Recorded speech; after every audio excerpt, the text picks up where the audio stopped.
Hello दोस्तों, स्वागत है आपका कृषि क्रांति के इस यूट्यूब चैनल पे। इस वीडियो में हम डिस्कस करने वाले हैं आईसीआर पीएचडी के मॉपअप राउंड के बाद कितनी सीटें आपके मेजर ग्रुप में अवेलेबल हैं। अगले 5 मिनट में हम इन सभी यूनिवर्सिटीज़ के बारे में बात करने वाले हैं।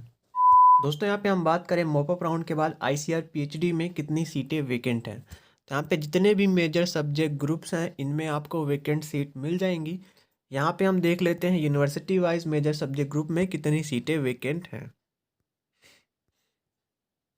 बात करें यहाँ पे हम जेनेटिक्स एंड प्लांट ब्रीडिंग की, तो टोटल आपको 12 सीट वेकेंट मिल जाएंगी डिफरेंट यूनिवर्सिटीज़ में, जिसमें सबसे ज़्यादा टीएनयू के अंदर सीट वेकेंट है जेनेटिक्स और प्लांट ब्रीडिंग की। बात करें यहाँ पे एंटोमोलॉजी की, तो यहाँ पे आपको 12 सीट्स वेकेंट मिल जाएंगी आईसीआर पीएचडी में, जिसमें सबसे ज़्यादा सीट्स आपको श्रीनगर में वेकेंट मिलेंगी। इसी तरह से आप देखेंगे तो यहाँ पे एग्रीकल्चरल बायोटेक्नोलॉजी या क्रॉप फिजियोलॉजी में भी आपको 10 से 12 सीटें वेकेंट मिल जाएंगी डिफरेंट यूनिवर्सिटीज़ में। यहाँ पे जहाँ पे भी पूसा में सीट वेकेंट है इसको मार्क कर लेना है और काउंसलिंग में पार्टिसिपेट करना है पूसा के लेवल पे। बात करें यहाँ पे हम वेजिटेबल साइंस में, तो IIHR में बेंगलुरु में भी आपकी एक सीट वेकेंट है। ठीक है, 5-6 सीट आपकी टोटल वेजिटेबल साइंसेस में मिल जाएंगी। एक सीट पीएयू में और श्रीनगर में भी एक सीट वेजिटेबल साइंस की एसआरएफ के लिए मिल जाएगी। उसके अलावा देखें तो आपका फ्रूट साइंस में भी IIHR में बेंगलुरु में 2 सीट आपकी वेकेंट मिल जाएगी पीएचडी के लिए। ठीक है, इसी तरह से आप फ्लोरिकल्चर में भी देख सकते हैं। तो फ्लोरिकल्चर में भी देखेंगे तो IIHR में आपको 2 सीट मिलेगी वेकेंट, एक अनरिजर्व की है, एक ओबीसी की है और फिजिकली चैलेंज स्टूडेंट की हॉरिजॉन्टल रिजर्वेशन के अंदर। ठीक है, यहाँ पे हम देखें एनिमल जेनेटिक्स एंड ब्रीडिंग की, तो आपकी Guru Angad Dev and animal sciences में 2 सीट वेकेंट है। और टोटल हम देखें करीब एनिमल जेनेटिक्स एंड ब्रीडिंग में तो करीब 8 से 9 सीट आपकी वेकेंट मिल जाती हैं। उसके अलावा एनिमल न्यूट्रिशन में आपकी सीटें वेकेंट हैं, वापस से गुरु अंगद देव में 2 सीट वेकेंट है और NDRI में भी आपकी 2 सीट वेकेंट है। ठीक है, आगे आप देखेंगे तो 5 से 6 सीट वेटनरी एनाटॉमी और वेटनरी एनाटॉमी एंड हिस्टोलॉजी के इस मेजर ग्रुप में भी आपको मिल जाएंगी। आगे हम देखें डेयरी इंजीनियरिंग में, तो यहाँ पे आपकी NDRI के अंदर 2 सीट वेकेंट है। अगर होम साइंस की पीएचडी की हम बात करेंगे तो फैमिली रिसोर्स मैनेजमेंट में यहाँ पे ज़्यादा सीटें वेकेंट नहीं है। बस आपका एक टेक्सटाइल एंड अपीरियल डिज़ाइनिंग में पंतनगर में एक सीट वेकेंट है और कहीं पे भी कोई भी सीट इस ग्रुप के लिए अवेलेबल नहीं है। फिशरीज़ के ग्रुप में हम देखें तो यहाँ पे आपका जीबी पंत में, गुरु अंगद देव में, ICRCI FE में और Kerala university of fisheries and ocean studies में भी एक सीट वेकेंट है। ओके, यहाँ पे एग्रोनॉमी पीएचडी की हम बात करें तो Bihar agriculture university, Birsa agriculture university, central agriculture university और CS के HPKV पालमपुर और ढापोली में आपकी एक सीट वेकेंट है। इसी तरह समस्तीपुर पूसा बिहार में भी पीएचडी के लिए एक सीट वेकेंट है।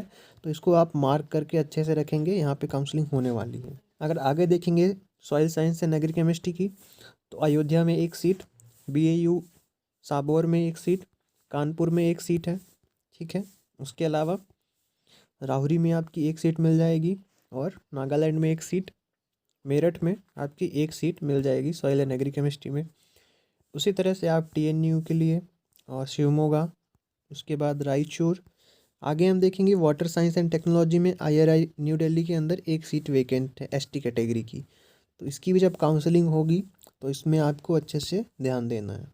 बात करें हम एग्रीकल्चरल इकोनॉमिक्स की, तो यहाँ पे आपका अयोध्या में एक सीट वेकेंट है, इम्फाल में एक सीट वेकेंट है, उसके बाद अकोला में एक सीट वेकेंट है, YS परमार में एक सीट, ICR NDRI में भी आपकी एक सीट इकोनॉमिक्स की वेकेंट है।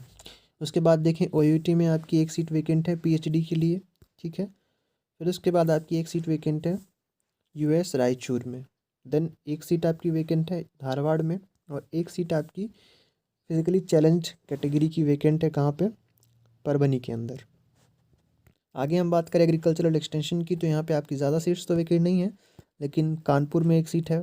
उसके अलावा गुरु अंगद देव में एक सीट है। ठीक है, उसके बाद आपकी एक सीट है NDRI में एग्रीकल्चरल एक्सटेंशन की। देन आपकी लाला लाजपत राय में और आपकी उदयपुर में एक सीट।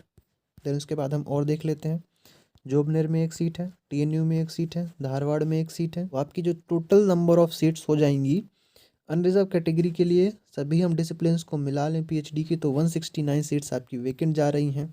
और टोटल नंबर ऑफ सीट्स देखें सभी कैटेगरीज़ को मिला के, तो ये आपकी हो जाएंगी 279 जो कि पीएचडी के लिए, आईसीआर पीएचडी के लिए आपकी सीटें वैकेंट जाने वाली हैं।